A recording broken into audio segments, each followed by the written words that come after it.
প্রথমে আমরা বাজার থেকে আনা মুরগির পাগুলো একটু বেশি আগুনে পুড়িয়ে নিলাম। আগুন একটু কম হলে অবশ্য ভালো হতো। সুন্দর করে অনেকগুলো পা এনেছি, এগুলো সবগুলো পুড়তে হবে।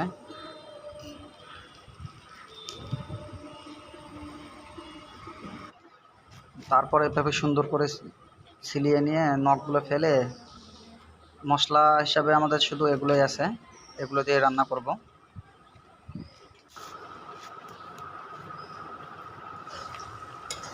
প্রথমে পেঁয়াজগুলো ভালোভাবে একটু পেস্ট করে নিতে হবে আর কি, জাল দিয়ে মশমশা করে পানি দিয়ে একটু পেস্ট করে নিয়ে তারপর প্রয়োজন মতো লবণ, হলুদ যা লাগে দিয়ে গ্রেভিটা আগে তৈরি করে নিতে হবে।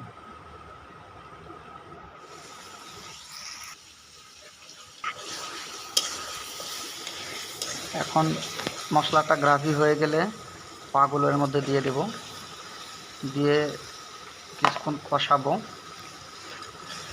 আমাদের পাত্রটা ছোট হয়ে গেছে, বড় কড়াই হলে বেশি ভালো হতো। বড় পাতিলটাতে এখন যা করার কিছু নাই ভাই, এর চেয়ে বড় পাত্র আমার নাই।